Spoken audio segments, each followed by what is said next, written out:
पिछली वीडियो में हम नेशनल और इंटरनेशनल सेशन के बारे में पढ़ चुके थे। अब हम टेक्नोलॉजी के बारे में पढ़ते हैं। टेक्नोलॉजी के बारे में फर्स्ट फैक्ट है कि नासा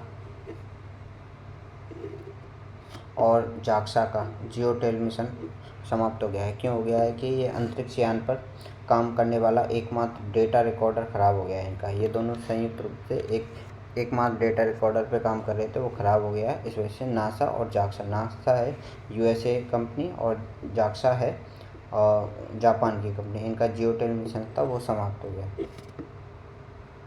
अब नासा ने एक नए ग्रह की खोज की है।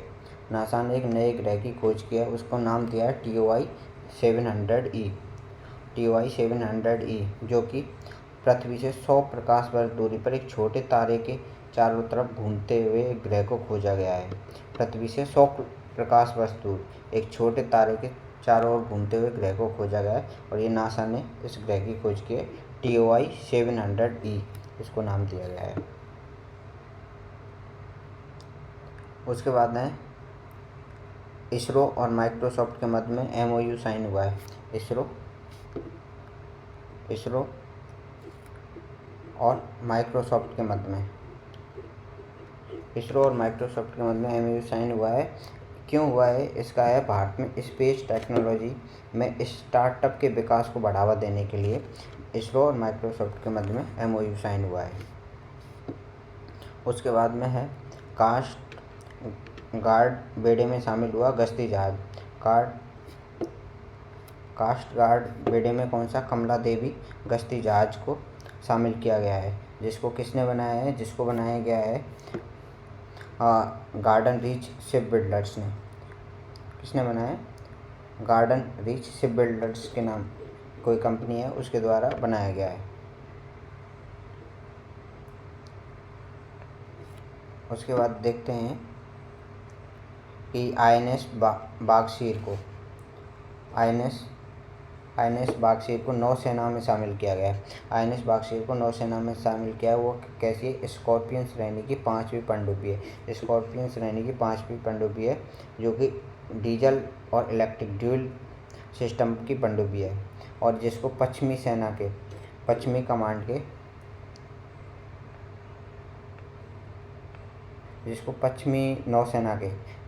नौसेना कमान का हिस्सा होगी। अब ऐसे कितने हैं अपने यहाँ पे?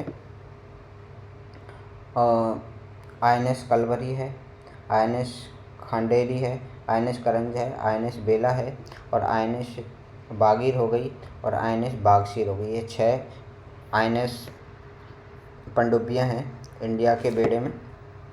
तो अभी INS बागीर को नौसेना में शामिल किया गया है। स्कॉर्पियन श्रेणी की 5वीं पनडुब्बी है। उसके बाद में है न्यू फैक्ट है कि GRSE ने गुआना के लिए बनाए गए सह कार्गो ओशियन गोइंग फेरी वेसल MV मालिशा का रवाना किया।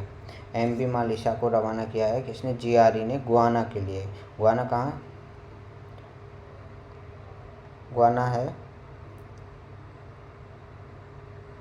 गुआना कहाँ का देश है? गुआना है क्या बोलते हैं, अफ्रीका का देश है। ठीक है। तो अब नेक्स्ट है कि जो इम्पोर्टेंट फैक्ट है ये, ठीक है, पृथ्वी सेकंड का सफल ट्रेनिंग लॉन्च किया है। पृथ्वी सेकंड का यहाँ कहाँ से किया? ओडिशा के चांदीपुर एकीकृत प्रशिक्षण रेंज से किया है। ओडिशा के चांदीपुर तट से किया है। ये क्या है? कम दूरी की बैलिस्टिक मिसाइल है। ये सतह से सतह पे वार करने वाली है और इसकी मारक क्षमता है 350 किलोमीटर। पृथ्वी DRDO द्वारा निर्मित पहली मिसाइल है।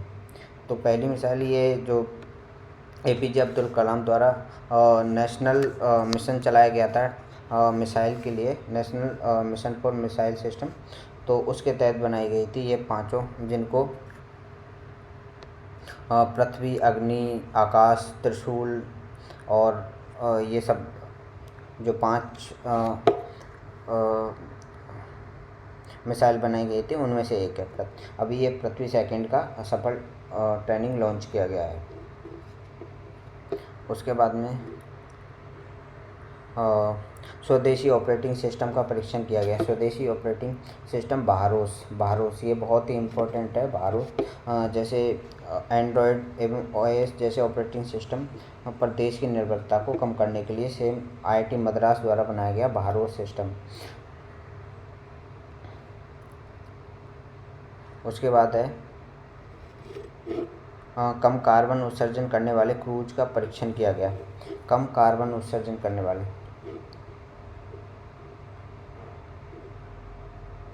कम कार्बन उत्सर्जन करने वाले क्रूज का परीक्षण किया गया है। ये मेथेनॉल मिश्रित डीजल MD-15 द्वारा संचालित अंतर्देशीय जलपोत है।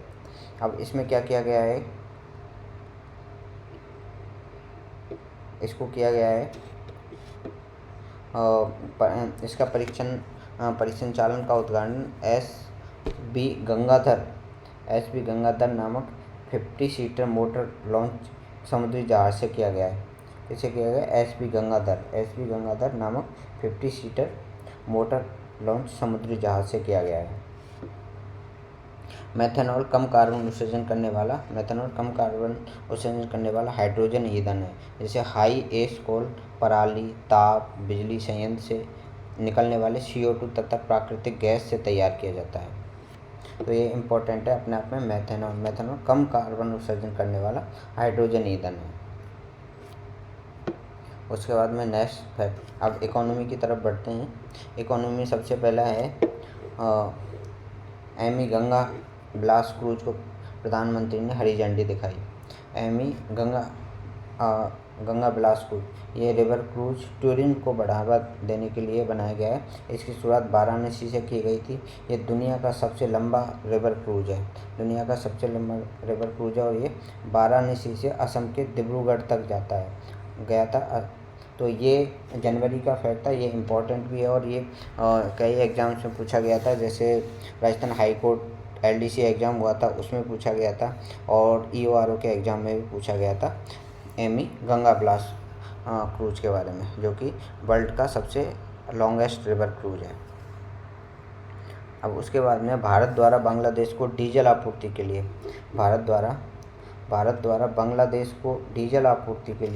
भारत बांग्लादेश मैत्री पाइपलाइन की व्यवस्था की गई है। भारत और बांग्लादेश के संबंधों को सुधारने वाला सिस्टम है।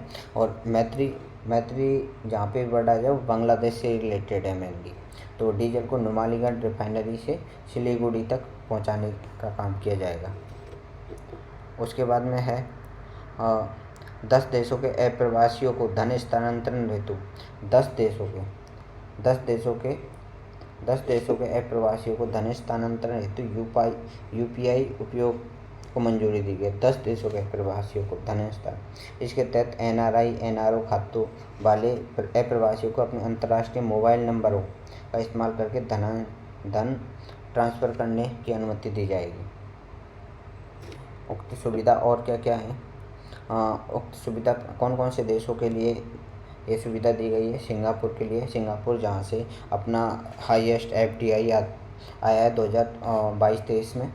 और Australia, Canada, Hong Kong, Oman, Qatar, USA, सऊदी अरब, UAE एंड ब्रिटेन, इन 10 देशों में रहने वालों के लिए उन्हीं के नंबर से धन स्थानांतरण करने की अनुमति दी गई UPI के थ्रू। ठीक है, मंजूरी किसने दी? मंजूरी देने वाली बॉडी कौन सी है? भारतीय राष्ट्रीय भुगतान लिमिटेड NPCL, जो कि सभी ATMों को कनेक्ट करती है, जो UPI को यूनिफाइड पेमेंट इंटरफेस को रेगुलेट करती है, जो सारी चीज़ों को इंडिया में रेगुलेट करती है NPCL। भारतीय रेलवे ने वेटिंग लिस्ट को 5.6 तक कम करने के लिए सक्षम centre for railway information system द्वारा विकसित किया हुआ आर्टिफिशियल इंटेलिजेंस मॉड्यूल की शुरुआत की। तो रेल ने भी आर्टिफिशियल इंटेलिजेंस मॉड्यूल की शुरुआत की है, आइडियल ट्रेन प्रोफाइल की, जिसमें कि वेटिंग लिस्ट को 5.6% तक कम करने का। आर्टिफिशियल इंटेलिजेंस से पता चल जाए कि कौन कैंडिडेट सीट पर आने वाला है या नहीं आने वाला, उसके थ्रू जो वेटिंग लिस्ट जो रिजर्व रहती है उसको कम कर दिया जाएगा। तो ये किसने किया? Centre for railway information system द्वारा किया गया है इसको। उसके बाद नेक्स्ट फैक्ट है, भारतीय रेलवे चलाएगी हेरिटेज रूट्स पर हाइड्रोजन ट्रेन। भारतीय रेलवे चलाएगी हेरिटेज रूट पर हाइड्रोजन ट्रेन। हेरिटेज रूट पर हाइड्रोजन ट्रेन जो कि अपने टूरिज्म को बढ़ावा देने के लिए, हाइड्रोजन फॉर हेरिटेज, जो किस नाम से जाना जाएगा उसको? हाइड्रोजन फॉर हेरिटेज के नाम से जाना जाएगा। और इसका उद्देश्य न केवल ट्रेनों की उपस्थिति और संचालन प्रणाली को अपडेट करना, बल्कि सार्वजनिक परिवहन में हरित ऊर्जा के उपयोग को बढ़ावा देना है।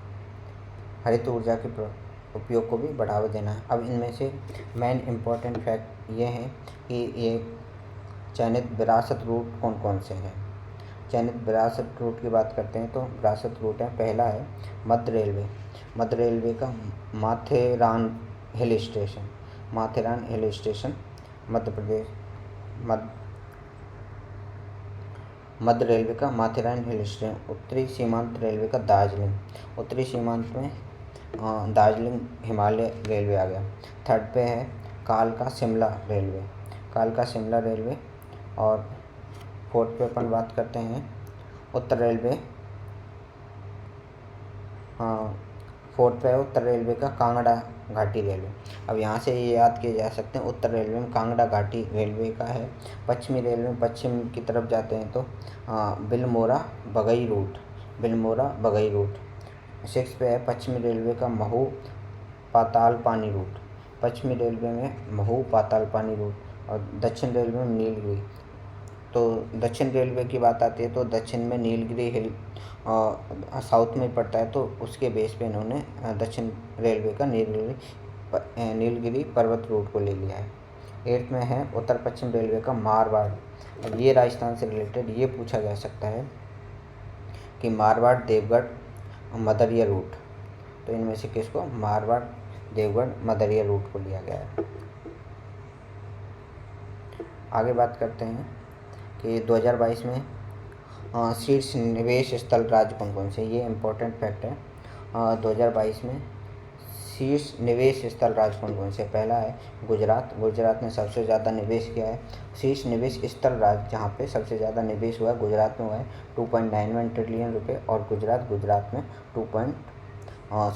फर्स्ट पे गुजरात है 2.91 और राजस्थान 2.37 ट्रिलियन।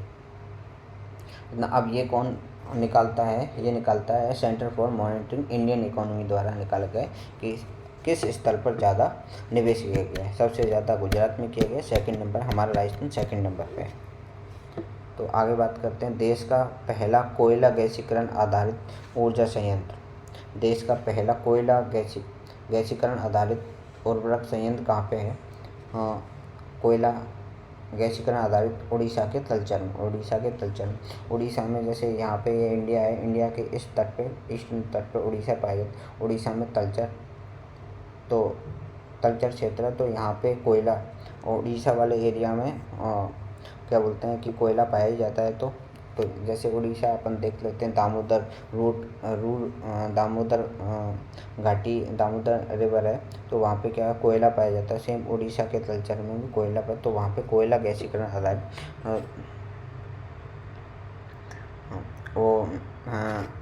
कोयला गैसीकरण आधारित उर्वरक संयंत्र लगा दिया गया है।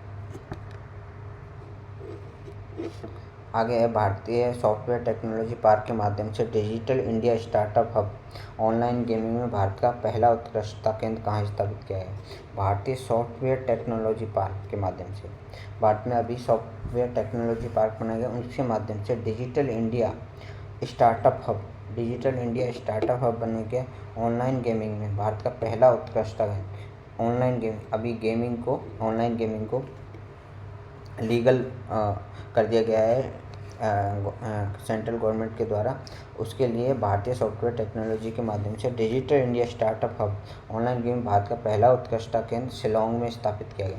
ये इम्पोर्टेंट फैक्ट है कि ऑनलाइन गेमिंग के लिए भारत का पहला उत्कृष्टता केंद्र कहाँ पे स्थापित किया गया है? ये शिलांग में स्थापित किया गया है।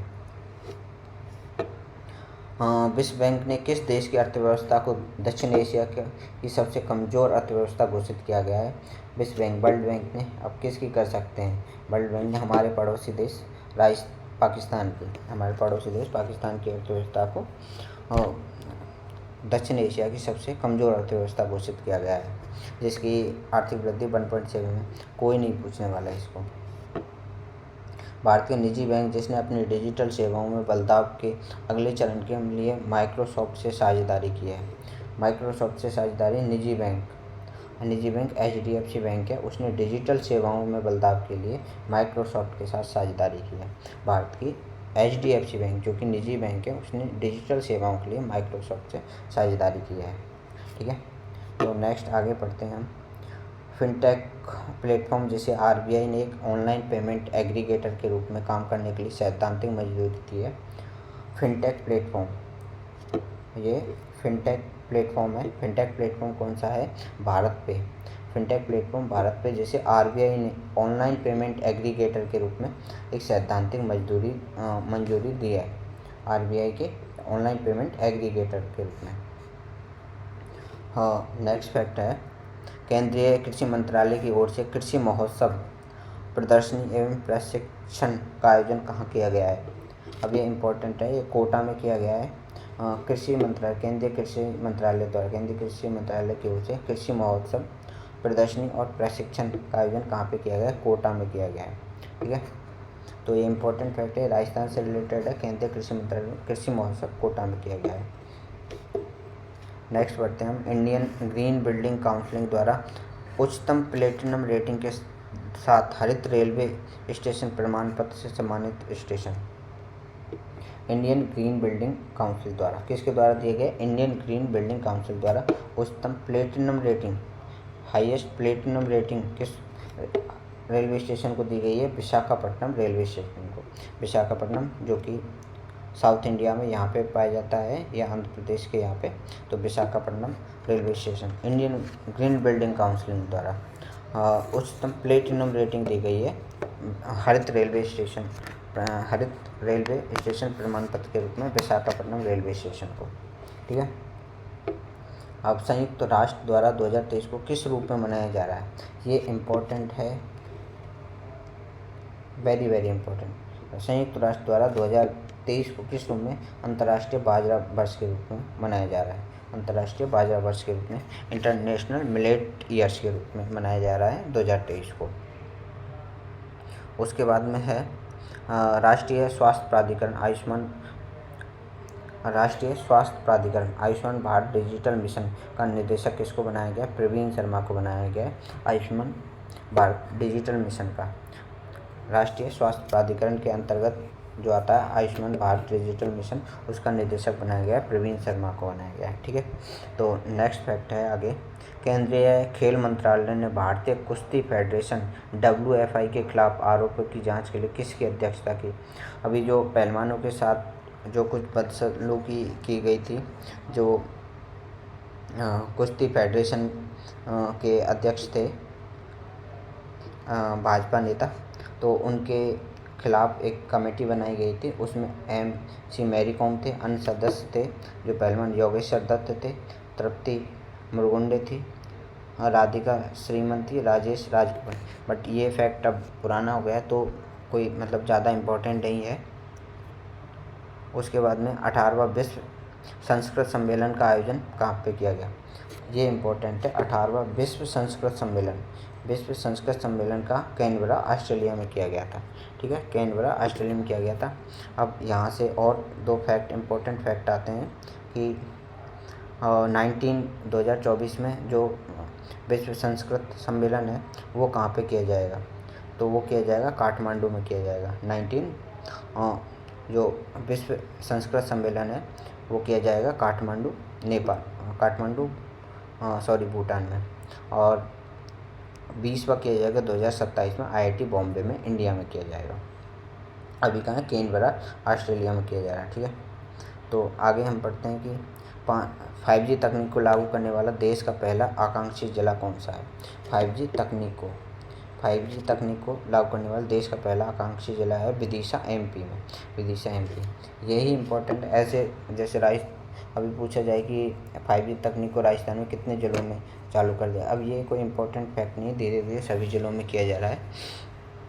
तो अभी के लिए है कि 5G तकनीक को लागू करने वाला देश का आकांक्षित जिला कौन सा है? विदिशा एमपी में है, जो कि केरल।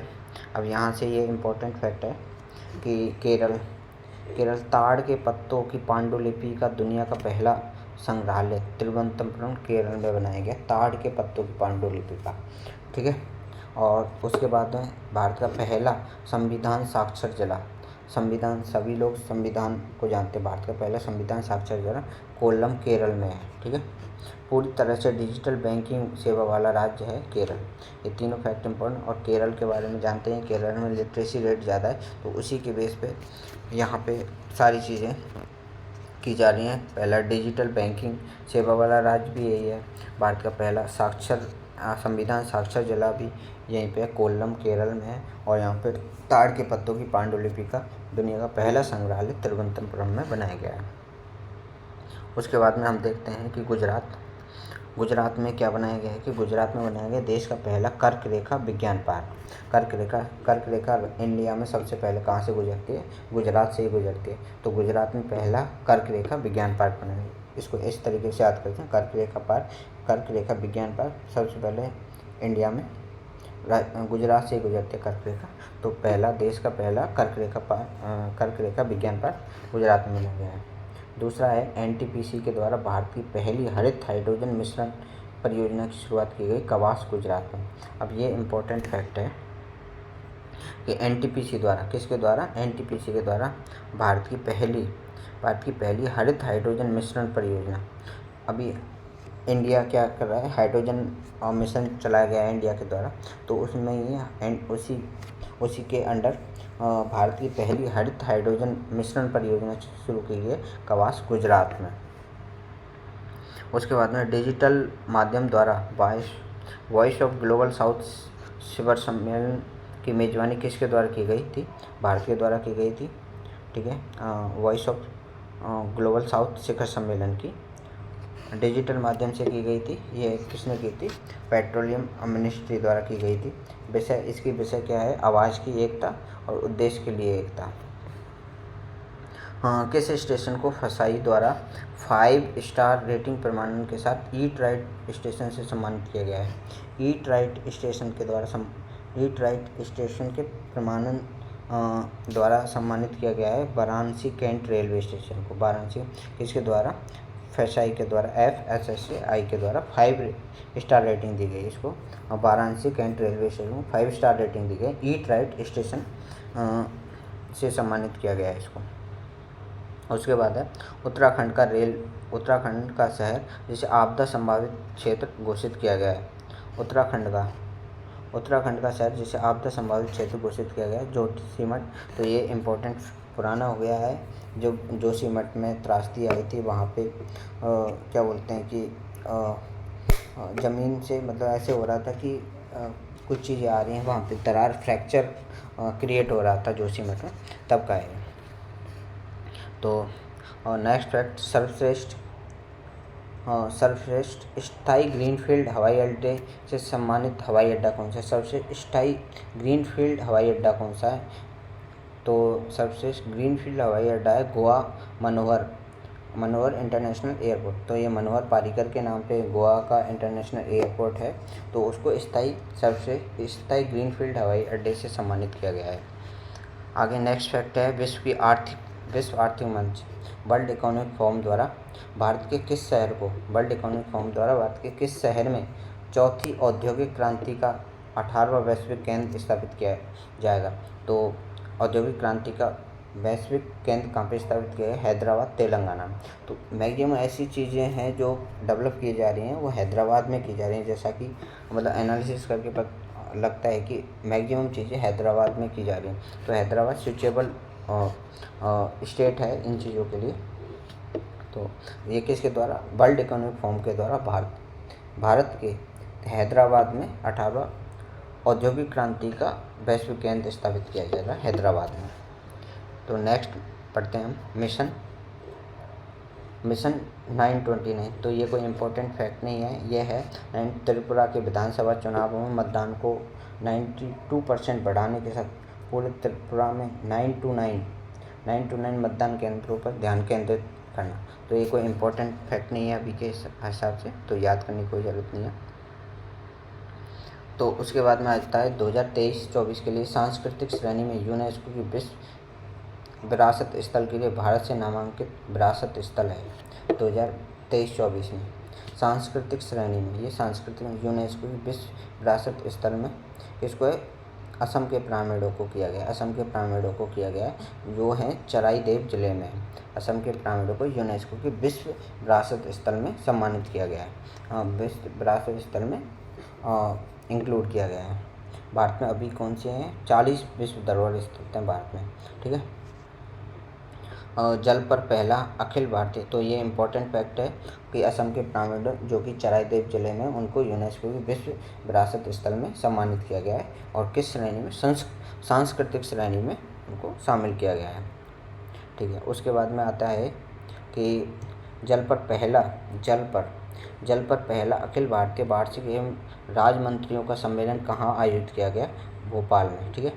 तो ये क्या फैक्ट है कि जल पर पहला Akhil Bharatiya all India yearly राज्य मंत्रियों का सम्मेलन किया गया भोपाल में, ठीक है। इसका विषय क्या था? जल दृष्टिकोण 2047।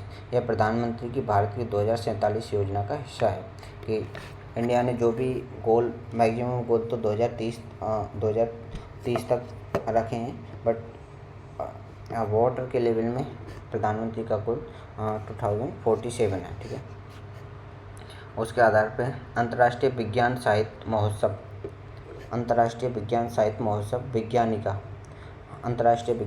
महोत्सव विज्ञानिका, इसका आयोजन कहाँ पे किया गया? भोपाल में किया गया। अंतर्राष्ट्रीय विज्ञान साहित्य महोत्सव विज्ञानिका, इसका आयोजन भोपाल में किया गया। इसकी सब्जेक्ट क्या था?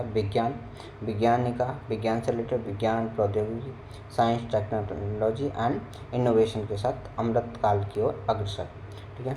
साइंस, टेक्नोलॉजी और नवाचार के साथ अमृत काल की ओर अग्रसर करना है। ये अंतर्राष्ट्रीय विज्ञान साहित्य महोत्सव, तो इसका भोपाल में किया गया, ठीक है। उसके बाद 13वां राष्ट्रीय मतदाता दिवस। अब यहाँ से इम्पोर्टेंट है, मतदाता दिवस कब मनाया जाता है? 25 जनवरी को मनाया जाता है मतदाता दिवस, ठीक है। तो मतदाता दिवस ये तभी से मनाने लग गए थे जब पहले तो हमारा जब केंद्रीय जो निर्वाचन आयोग है उसका गठन कब किया गया था? 25 जनवरी 1950 को कर लिया गया था। तो तभी से उसी डेट से इसको मतदाता दिवस के रूप में माना जाता है। तो 13वां मतदाता दिवस मनाया गया। इसकी थीम क्या थी? वोटिंग जैसा कुछ नहीं, मैं निश्चित रूप से मतदान करूँ। तो मतदान के बारे में अवेयर करने के लिए इसको बनाया गया था। तो अब यहाँ पे इम्पोर्टेंट फैक्ट ये है कि चुनाव जागरूकता के लिए ब्रांड एम्बेसडर किसको बनाया गया था? पंकज त्रिपाठी को, एक्टर पंकज त्रिपाठी को चुनाव जागरूकता के लिए ब्रांड एम्बेसडर बनाया गया है। निधि आपके निकट 2.0 कर्मचारी भविष्य निधि संगठन द्वारा 625 जिलों में अपनी उपस्थिति और संचालन प्रणाली का विस्तार करने के लिए एक जिला आउटरीच कार्यक्रम बनाया गया है। निधि आपके निकट किससे रिलेटेड है? निधि तो कर्मचारी भविष्य निधि संगठन से रिलेटेड है। उन्होंने 685 जिलों में अपनी उपस्थिति और संचालन प्रणाली का विस्तार करने के लिए एक जिला आउटरीच कार्यक्रम, अब यहाँ से ये पूछा जा सकता है कि वन डिस्ट्रिक्ट आउटरीच कार्यक्रम किससे रिलेटेड है? ये है कर्मचारी भविष्य निधि संगठन से रिलेटेड है वन डिस्ट्रिक्ट आउटरीच कार्यक्रम, निधि आपके निकट, ठीक है। इसके बाद में अब आते हैं अपन राजस्थान की समसामयिकी पे। राजस्थान की समसामयिकी में क्या है कि राजस्थान की, अब यहाँ से ये इम्पोर्टेंट फैक्ट है, राजस्थान की चार हस्तियों को पद्मश्री से सम्मानित किया गया था। तो कौन कौन है इनमें? पहला है अहमद हुसैन साहब, मोहम्मद हुसैन साहब जयपुर के, ये हैं कला और गज़ल गायन।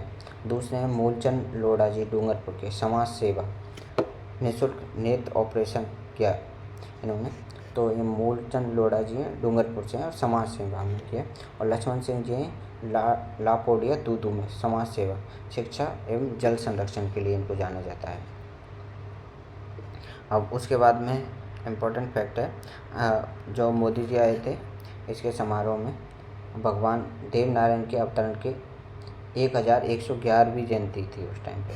और ये कहाँ पे, देवनारायण जी भीलवाड़ा के आसीन में मालाशेरी डूंगरी पर आयोजन किया गया था। तो ये पूछा जा सकता है, ये इम्पोर्टेंट फैक्ट है कि भगवान देवनारायण के अवतरण की 1111वीं जयंती कहाँ पे मनाई गई, भीलवाड़ा के आसीन के मालाशेरी डूंगरी पे। कहाँ पे, मालाशेरी डूंगरी पे।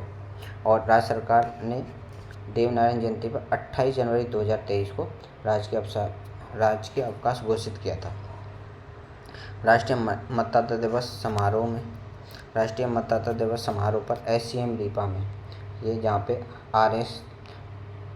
जो कैंडिडेट RS सेलेक्ट होते हैं उनकी ट्रेनिंग जहाँ पे की जाती है वो SCM रीपा में है। तो राष्ट्रीय मतदाता दिवस समारोह पर SCM रीपा में आयोजित किया गया था। 2023 के लिए राष्ट्रीय मतदाता दिवस की थीम की मतदान जैसा कुछ नहीं, मतदान जरूर करेंगे हम। तो ये थी, मतदान जैसा कुछ नहीं, मतदान जरूर करेंगे हम। राष्ट्रीय फिल्म नानेरा, ये इम्पोर्टेंट है। राष्ट्रीय फिल्म नानेरा को अजंता एलोरा फिल्म सम्मान समारोह में सर्वश्रेष्ठ फिल्म का गोल्डन कैलाश पुरस्कार जीता था इसने। फिर कौन सी फिल्म, नानेरा ने। तो नानेरा ने कौन सा अवार्ड दिया, गोल्डन कैलाश पुरस्कार अवार्ड दिया। इसके निर्देशक हैं दीपा शंकर प्रकाश इसके निर्देशक हैं। 15वीं जयपुर अंतर्राष्ट्रीय फिल्म समारोह 15 जयपुर अंतर्राष्ट्रीय फिल्म समारोह, इसकी थीम क्या थी, थीम थी इसकी फिल्मों से मानसिक योग।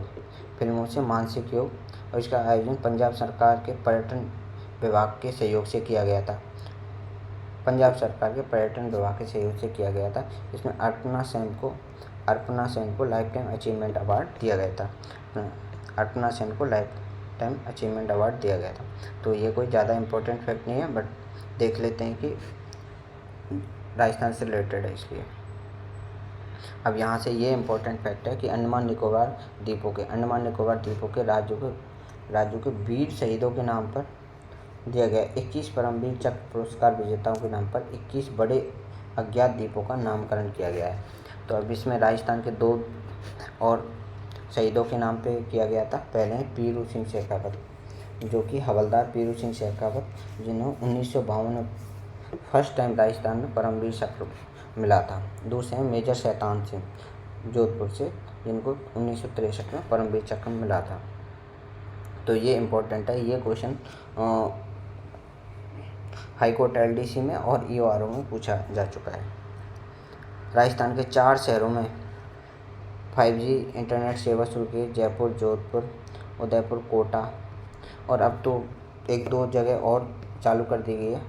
तो ये कोई ज़्यादा इम्पोर्टेंट नहीं है, बट अभी जब तक एग्ज़ाम होगा तब तक और भी जगह 5G सेवा चालू की जा चुकी होगी। तो ये आपने देखा ही होगा, तब ये रिलायंस जियो ने धनतेरस के दिन थे 2022 में 5G की शुरुआत नाथद्वारा में श्रीनाथ जी मंदिर से की थी। राजस्थान सरकार ने किया चिंतन शिविर का आयोजन। तो राजस्थान सरकार चिंतन शिविर का आयोजन किया था। सरकार के 4 वर्ष पूर्ण होने पर SCM रीपा में किया था। ये उद्देश्य राज्य सरकार विभिन्न कार्यक्रमों के कामकाज की समीक्षा करना। तो ये कोई इम्पोर्टेंट नहीं है कि चिंतन शिविर कहाँ पे किया, कैसे किया। तो आगे है गौशाला पशु आश्रय स्थल योजना की मंजूरी। गौशालाओं के लिए गौशाला पशु आश्रय स्थल एक है ग्राम पंचायत में गौशाला पशु आश्रय स्थल हेतु ग्राम पंचायतों में की थी। ग्राम पंचायत लेवल पे की गई थी गौशाला पशु आश्रय स्थल हेतु योजना की मंजूरी 2022-23 में 200 एवं 2023-24 में 1300 ग्राम पंचायतों में ऐसी गौशालाओं का निर्माण करना था। तो राजस्थान सरकारी कार्यकारी एजेंसी द्वारा कम से 90:10 के रेशियो में की जाएगी। तो ये पूरी राज्य पोषित नहीं है, तो राज्य सरकार एवं कार्यकारी एजेंसी द्वारा किया है 90:10 के में। तो ये इम्पोर्टेंट है, ये पूछा जा सकता है 90 और 10। ठीक है, 90 और 10 की गौशाला। 2022-23 में 200 और 2023-24 के बजट में 1300 ग्राम पंचायतों में गौशालाओं का निर्माण करना है। टीबी की जांच, इलाज, सहायता देने में राजस्थान चौथे स्थान पर है। टीबी की ट्यूबरक्लोसिस के में ये क्या है, जांच, इलाज और सहायता देने में राजस्थान चौथे नंबर पे, इससे पहले 2019 में 19वें स्थान पर था। तो ये कोई ज़्यादा इम्पोर्टेंट फैक्ट नहीं है। अब ये इम्पोर्टेंट है, राष्ट्रीय भारत स्काउट एवं गाइड जम्बूरी 2023 18वीं जम्बूरी, तो ये राजस्थान में दूसरी बार की जा रही है। तो पहले 1965 के अराउंड में की गई थी। तो ये निमली ब्राह्मण रोहट पाली में इसका आयोजन किया गया है। उद्घाटन राष्ट्रपति द्वारा किया गया था। भारतीय वायुसेना द्वारा सूर्य किरण कार्यक्रम प्रस्तुत किया गया है। जम्बूरी की थीम ये पूछ सकते हैं, शांति के साथ प्रगति। जम्बूरी का प्रोमो गीत क्या था, पाली दर्रा पर लाग्यो मेलो। राजस्थान के सभी क्षेत्रों में बेहतर प्रदर्शन के लिए सर्वश्रेष्ठ राज्य पुरस्कार दिया गया। राष्ट्र जम्बूरी के प्रमुख आयुक्त रंजन आर्य ने, जो कि सीएम के सलाहकार हैं, को मिले 2 अन्य award, national commissioner shield for scouting और national commissioner shield for guide को क्रमशः यूपी व उत्तराखंड को प्रदान किया गया। National commission shield for scouting तो यूपी को और national commission shield for guide Uttarakhand को प्रदान किए गए। ठीक है, जम्बूरी के दौरान इंडिया बुक ऑफ रिकॉर्ड्स में क्या क्या दर्ज किया गया। इंडिया बुक ऑफ रिकॉर्ड्स में सबसे बड़ा अस्थायी स्टेडियम बनाया गया था और यूनिफॉर्म में सर्वाधिक छात्रों द्वारा पर्यावरण प्रदूषण ना करने की शपथ ली गई थी। ठीक है, अब ये इम्पोर्टेंट फैक्ट है, राजस्थान पॉलिटी से भी है। राजस्थान हाईकोर्ट में अभी 3 महिला जजेज हैं, जस्टिस रेखा बोराना, जस्टिस शोभा मेहता, जस्टिस नूपुर भाटी।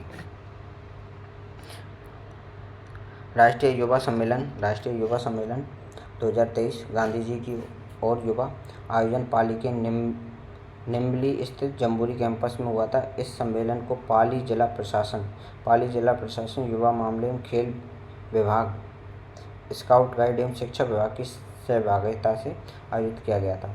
तो इसमें पाली के निम्बली स्थित जम्बूरी कैंप में ही किया गया था। हाँ, पाली जिला प्रशासन, युवा मामले एवं खेल विभाग, स्काउट गाइड और शिक्षा विभाग, 4 विभागों द्वारा इसमें सहयोग किया गया था। राजस्थान ने राजभवन में संविधान, अब यहाँ से इम्पोर्टेंट फैक्ट ये है कि संविधान पार्क कहाँ पे, संविधान पार्क जयपुर में बनाया गया। इसका उद्घाटन राष्ट्रपति द्रौपदी मुर्मू द्वारा किया गया था। अब इसमें क्या क्या लगे हैं, 30 फीट ऊंचे flag post, Mayurbhanj, gun metal, तो ये सब कोई पूछने वाला नहीं है इस अवसर पर। तो यहाँ पे यही इम्पोर्टेंट है। और इसमें बीकानेर में सौर ऊर्जा परियोजना की आधारशिला, 1000 मेगावाट की सौर ऊर्जा परियोजना की आधारशिला रखी गई थी। 16 लिटरेचर फेस्टिवल कहाँ पे, 16 जयपुर लिटरेचर फेस्टिवल थीम थी उत्सव और इसमें कन्हैयालाल सेठिया पुरस्कार किसको दिया गया था, मलयालम कवि सच्चिदानंद को। 16 जयपुर लिटरेचर फेस्टिवल में उसका थीम थी उत्सव और उसमें कन्हैयालाल सेठिया पुरस्कार दिया जाता है इसमें, और वो दिया गया था मलयालम कवि सच्चिदानंद जी को। उसके बाद में अभिनव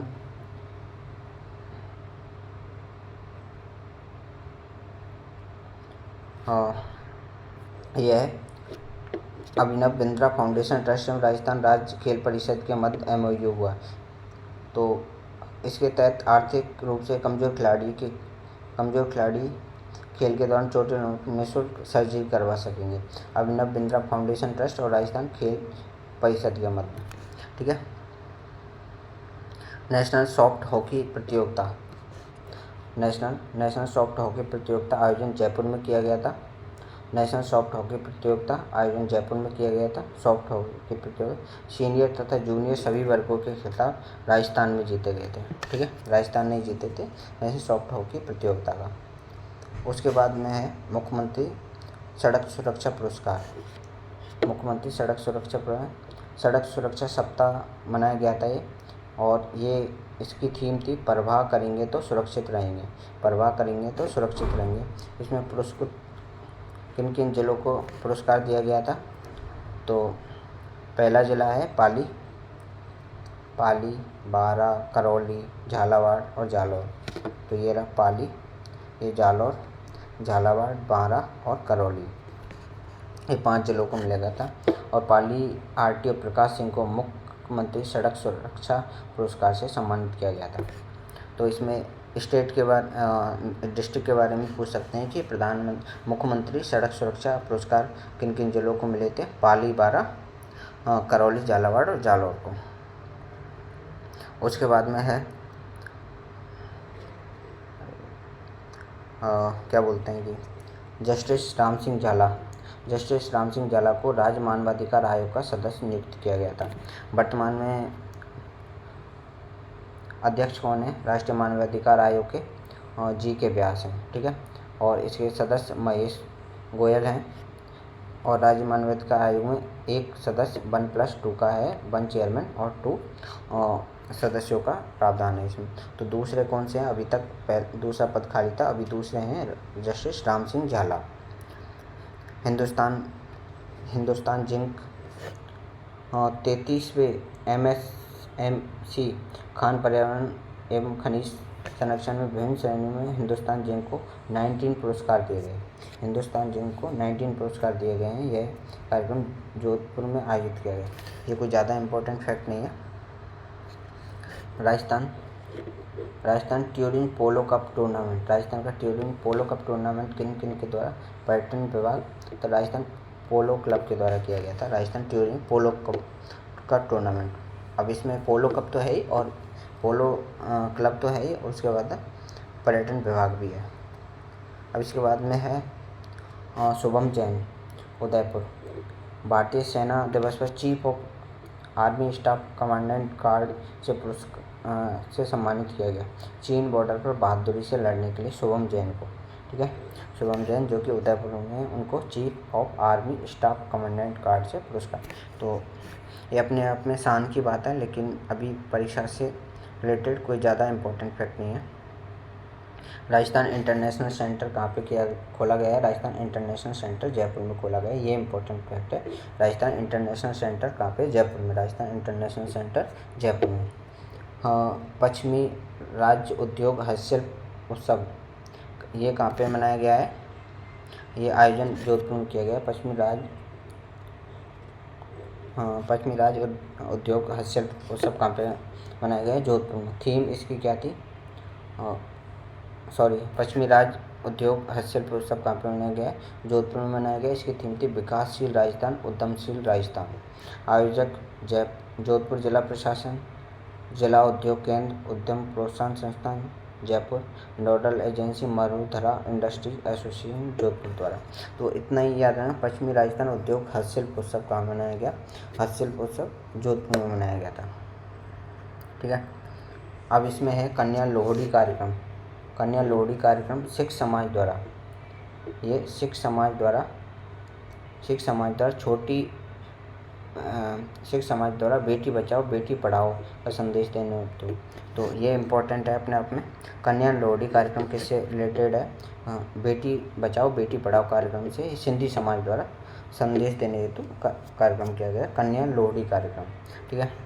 उसके बाद में है agri entrepreneurship award Jitendra Godara एवं मानवेंद्र सिंह द्वारा। ये एग्रीप्रेन्योरशिप अवार्ड था, जो कि जितेंद्र सिंह और मानवेंद्र सिंह को दिया गया, जो कि हनुमानगढ़ से हैं। देसी गिर गायों का संवर्धन कर इनमें प्राप्त देसी घी दूध से निर्मित मिठाइयों का स्टार्टअप शुरू करने के लिए। देखो, मतलब इन्होंने क्या किया है कि गिर गायों के देसी घी और दूध से निर्मित मिठाइयों का स्टार्टअप शुरू किया। जितेंद्र सिंह गोदारा और मानवेंद्र सिंह को, इनको एग्रीप्रेन्योरशिप अवार्ड दिया गया है, ठीक है। राज्य में MSME के डिजिटलीकरण के लिए राजस्थान निर्यात संवर्धन परिषद, राजस्थान एक्सपोर्ट प्रमोशन काउंसिल की एवं आरओ कंसल्टिंग के मध्य द्विपक्षीय करार हुआ है। ठीक है, REPC Rajasthan export promotion council एवं आरओ कंसल्टिंग के मध्य द्विपक्षीय करार हुआ है। इसमें राजस्थान एक्सपोर्ट प्रमोशन काउंसिल के मध्य MSME के लिए डिजिटलीकरण एवं निर्यात सुविधाओं में वृद्धि करेंगे ये दोनों। RO MSME के डिजिटलीकरण के लिए कम लागत वाले समाधान हेतु प्रौद्योगिक प्रदाताओं के गठबंधन करेगा। तो इन दोनों ने REPC Rajasthan export promotion council और RO द्वारा द्विपक्षीय करार किया गया MSME में वृद्धि करने के लिए। ठीक है, तो उसके बाद में है कृष्णा पूनिया राजस्थान राज्य क्रीड़ा परिषद में स्थायी समिति का गठन इनकी अध्यक्षता में किया गया था। अन्य सदस्य थे राजस्थान राज्य क्रीड़ा परिषद में। ठीक है, कृष्णा पूनिया किससे रिलेटेड? राजस्थान राज्य क्रीड़ा परिषद में स्थायी समिति का गठन इनकी अध्यक्षता में किया गया था। अन्य सदस्य मोहम्मद इकबाल और अनिल व्यास जी। ठीक है, उसके बाद में G20 के रोजगार कार्य समूह की बैठक। अब ये इम्पोर्टेंट है, G20 की बैठक पूछ सकते हैं। रोजगार कार्य समूह की बैठक जोधपुर में हुई थी। ठीक है, ऑपरेशन सर्द हवा, ये एक एक्सरसाइज है। ऑपरेशन सर्द हवा तो ये BSF के जवानों द्वारा चलाई गई थी पाक सीमा पर निगरानी बढ़ाने के लिए प्रतिवर्ष शीतकाल में। तो शीतकाल में सर्द हवा शीतकाल में चलाई जाती है, तो BSF के जवानों द्वारा चलाई गई थी। ठीक है, तो इसके बाद में 9 बर्ड फेस्टिवल कहाँ पे मनाया गया था? उदयपुर में। 9th बर्ड फेस्टिवल उदयपुर में मनाया गया था। PS जैतावत पाली 26 जनवरी परेड में पहली बार वायुसेना की स्पेशल गरुड़ कमांडो फोर्स का नेतृत्व किया PS जैतावत में। ये इंपॉर्टेंट फैक्ट है। PS जैतावत 26 जनवरी पर परेड में वायुसेना की स्पेशल गरुड़ कमांडो फोर्स का नेतृत्व PS जैतावत ने किया था। ये इंपॉर्टेंट फैक्ट है अपने आप में। PS जैतावत जो कि पाली की रहने वाली हैं, उन्होंने 26 जनवरी की परेड में पहली बार जो कि वायुसेना की स्पेशल गरुड़ कमांडो फोर्स का नेतृत्व किया। ठीक है, उसके बाद में है रामदेव पशु मेला कहाँ पे लगा? रामदेव पशु मेला नागौर में लगा। इस बार घोड़ों में ग्लैंडर नामक बीमारी के लक्षण दिखाई देने का इनका क्रय विक्रय पर बैन किया गया। ये थोड़ा सा इसीलिए चर्चाओं में, क्योंकि यहाँ पे घोड़ों में कुछ बीमारी हो गई थी ग्लैंडर्स नाम की, तो उसके चक्कर में रामदेव पशु मेला नागौर में होता है। कैप्टन सेवा चौहान उदयपुर के हैं। सियाचिन को कुमार पोस्ट पर ड्यूटी करने वाली पहली भारतीय सेना की पहली महिला अधिकारी है कैप्टन सेवा चौहान, जो कि इन्होंने कुमार पोस्ट सियाचिन जो कि हाईएस्ट बैटल फील्ड है वर्ल्ड का, तो वहाँ पे कैप्टन सेवा चौहान की कुमार पोस्ट पर ड्यूटी की थी। ये पहली महिला अधिकारी हैं और ये राजस्थान से बिलोंग करती हैं, इसलिए बहुत ज़्यादा इम्पोर्टेंट कैप्टन सेवा चौहान। उसके बाद जनवरी में आयोजित विभिन्न महोत्सव और मेले। तो कौन कौन से महोत्सव हुए थे? ऊँट महोत्सव कहाँ होता है? ऊँट महोत्सव बीकानेर में। रामदेव माघ मेला जैसलमेर में रामदेव जयंती पर। उसके बाद में भीलवाड़ा महोत्सव और उद्योग मेला कहाँ पे? भीलवाड़ा में। उसके बाद में है ये राजीविका सरस राष्ट्रीय क्राफ्ट मेला, राजीविका ग्रामीण विकास मंत्रालय द्वारा जो कि किया गया था, ये इम्पोर्टेंट। राजस्थान सरस राष्ट्रीय क्राफ्ट मेला उदयपुर में लगाया जाता है। राजीविका सरस राष्ट्रीय क्राफ्ट मेला ग्रामीण विकास मंत्रालय द्वारा भारत सरकार के सहयोग से उदयपुर में लगाया गया था। बूंदी में कौशल महोत्सव और कोटा में कृषि महोत्सव।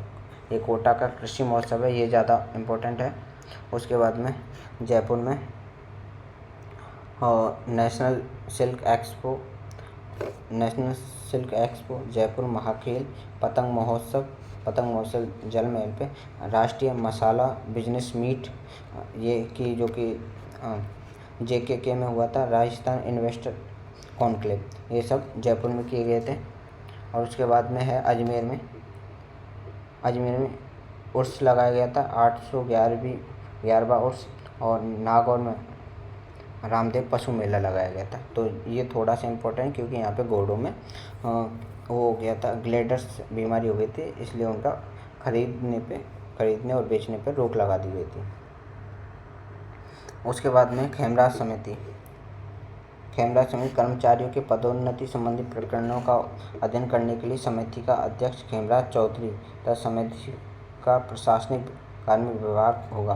खेमराज समिति किससे रिलेटेड है? कर्मचारियों के पदोन्नति से रिलेटेड। ये इंपॉर्टेंट है कि खेमराज समिति इज रिलेटेड टू कर्मचारियों के पदोन्नति संबंधी प्रकरणों का अध्ययन करने के लिए। ठीक है, उसके बाद में आगे है बहाफेस्ट श्रुति फाउंडेशन द्वारा रामगढ़ शेखावटी में। ठीक है, ये बहाफेस्ट श्रुति फाउंडेशन द्वारा चलाया गया था रामगढ़ शेखावटी में।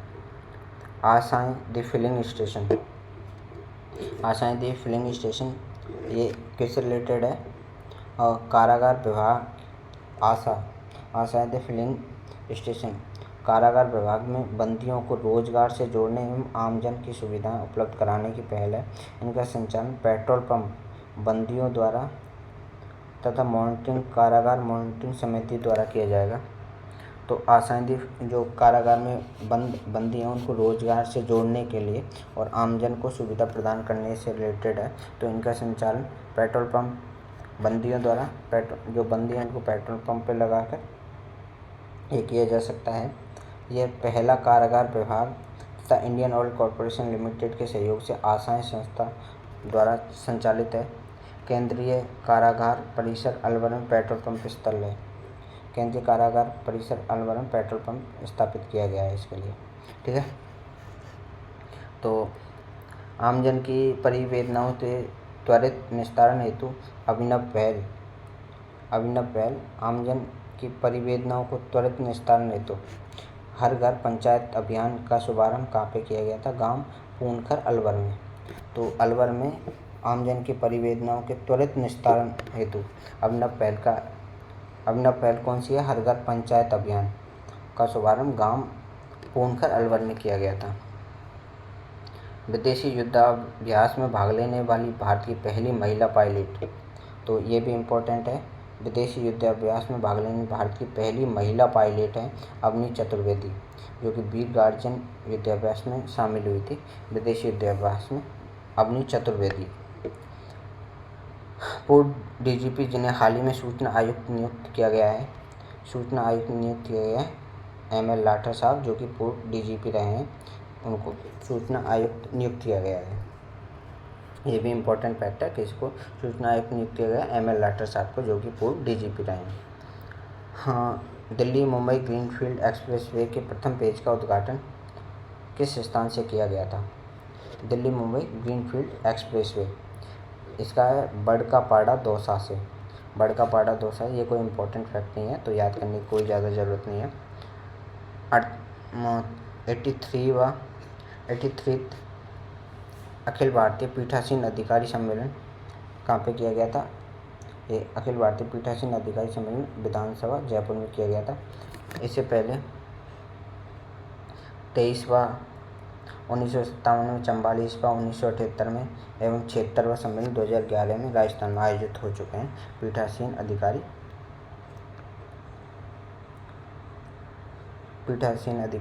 सम्मेलन। हाँ, डिजिटल मेगा जॉब फेयर में युवाओं को रोजगार एवं उद्यमिता के अवसर प्रदान करने हेतु डिजिटल मेगा जॉब फेयर लगाए जाते हैं। युवाओं को रोजगार और उद्यमिता के अवसर प्रदान करने हेतु मुख्यमंत्री द्वारा एक पोर्टल राजशील पोर्टल का, अब ये इम्पोर्टेंट है, यहाँ से ये पूछा जा सकता है कि राजशील पोर्टल किससे रिलेटेड है? Rajsheel portal is related to digital, ये है डिजिटल मेगा जॉब फेयर से रिलेटेड राजशील पोर्टल। ठीक है, Rajsheel portal digital mega job fair से रिलेटेड है। देश का पहला गौ IFF सेंटर की शुरुआत कहाँ की गई है? देश का पहला काऊ IVF सेंटर की शुरुआत कहाँ है? जोजावर गांव पाली में की गई है, श्री त्रिवेणी महादेव जिनेंद्र गौशाला से। काऊ IVF सेंटर की शुरुआत की गई है जोजावर गांव पाली से। ठीक है, तो कहाँ से की गई? जोजावर गांव पाली, और कहाँ पे? श्री त्रिवेणी महादेव जिनेंद्र गौशाला से। देश का सबसे बड़ा क्रेडिट आउटरीच प्रोग्राम, देश का सबसे बड़ा क्रेडिट आउटरीच प्रोग्राम कहाँ पे किया गया था? कोटा में। इसके दौरान निर्मला सीतारमण ने, अब ये कोई फैक्ट है, ये रटने की ज़रूरत नहीं है, कितने को वितरित किया। क्रेडिट आउटरीच प्रोग्राम कहाँ पे किया गया? कोटा में किया गया था। ठीक है। जन अभियोग प्रकरण निस्तारण के मामले में राजस्थान को देश भर में प्रथम स्थान मिला। जन अभियोग प्रकरण के निस्तारण के लिए राजस्थान को देश भर में प्रथम स्थान मिला। ये 2 श्रेणियों में मिला। प्रथम श्रेणी सेवा प्रदायगी में जयपुर, अलवर और सीकर। सबसे फर्स्ट नंबर पर अलवर, जयपुर एंड सीकर। जन अभियोग निराकरण में जयपुर, जोधपुर और अलवर को, जयपुर, जोधपुर, अलवर को प्रथम स्थान मिला है राजस्थान राज्य को। फिक्की राज्य की ओर से डिजिटल राज कॉन्क्लेव का 7वां संस्करण आयोजन कहाँ पे किया गया था? जयपुर में किया गया। फिक्की राजस्थान की ओर से डिजिटल राज कॉन्क्लेव का 7वां संस्करण जयपुर में किया गया। थीम थी एम्ब्रेसिंग टेक्नोलॉजी ट्रांसफरिंग लाइट से डिजिटल। तो ये ज़्यादा इम्पोर्टेंट तो नहीं है, बट इतना याद रख लो, फिक्की की ओर से राजस्थान में डिजिटल राज कॉन्क्लेव का आयोजन कहाँ पे किया है? जो जयपुर में किया गया। प्रदेश की स्टार्टअप पॉलिसी के लिए किए गए विशेष प्रावधान के अंतर्गत 72 आइडिया पर राज्य सरकार बतौर इक्विटी कितना निवेश करेगी? स्टार्टअप पॉलिसी पर 72 आइडिया पर राज्य सरकार बतौर इक्विटी 5 करोड़ तक इन्वेस्ट करेगी। अब स्टार्टअप पॉलिसी के लिए क्या क्या किया गया है कि स्टार्टअप के लिए अधिकतम ग्रांट 50 टाइम्स बढ़ा दी गई है।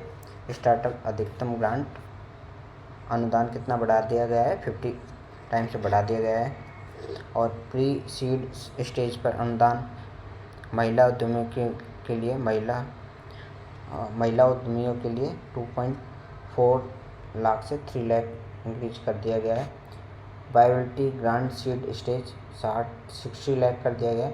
ग्रोथ स्टेज के लिए 2 करोड़ तक कर दिए गए। सरकारी स्कूलों व कॉलेजों में ECL बनाने के लिए 15 लाख का अनुदान कर दिया गया। तो ये राजस्थान की स्टार्टअप पॉलिसी से रिलेटेड इम्पोर्टेंट है कि अधिकतम ग्रांट 50 टाइम्स इंक्रीज कर दिया गया है। प्री सीड स्टेज का अनुदान महिला उद्यमियों के लिए 2.40 लाख से 3 लाख कर दिया गया है। और viability grant seed stage 60 lakh तक कर दिया गया है। और उसके बाद में ग्रोथ स्टेज के लिए स्केल अप फंड 2 करोड़ तक, सरकारी स्कूलों व कॉलेजों में ECL बनाने के लिए 15 लाख तक अनुदान कर दिया गया है। राइट टू साइट विजन नीति लाने वाला पहला राज्य बना है राजस्थान। नीति है उदय राइट टू साइट। देश भर में अंधता प्रसार 1.1 थी 2020 में, अब नीति लाने द्वारा 0.3% लाने की दिशा में कार्य किया जाएगा। 1.1 to 0.3। जयपुर की कंपनी को 2022 का अटल सम्मान, किस कंपनी को? iCert energy research private limited. कोई इम्पोर्टेंट फैक्ट नहीं है। राजस्थान सरकार ने 5 योजनाओं को फ्लैगशिप योजना में, कौन कौन सी योजनाओं को? मुख्यमंत्री बाल गोपाल योजना, निःशुल्क यूनिफॉर्म, CM अनुपूर्ति योजना, Rajiv Gandhi scholarship for academic excellence and पर्यटन को उद्योग का दर्जा। तो ये इनको 5 को फ्लैगशिप योजना में शामिल कर दिया गया है। कौन कौन सी को? मुख्यमंत्री बाल गोपाल योजना, मुख्यमंत्री यूनिफॉर्म वितरण योजना, CM अनुपूर्ति योजना, Rajiv Gandhi scholarship for academic excellence और पर्यटन को उद्योग का दर्जा।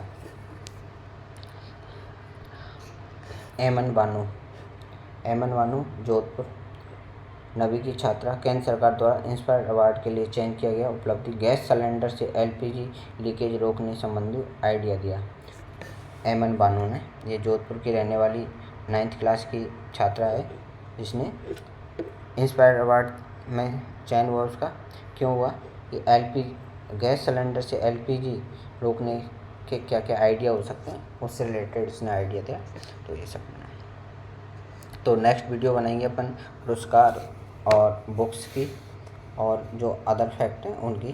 तो तब तक के लिए थैंक यू।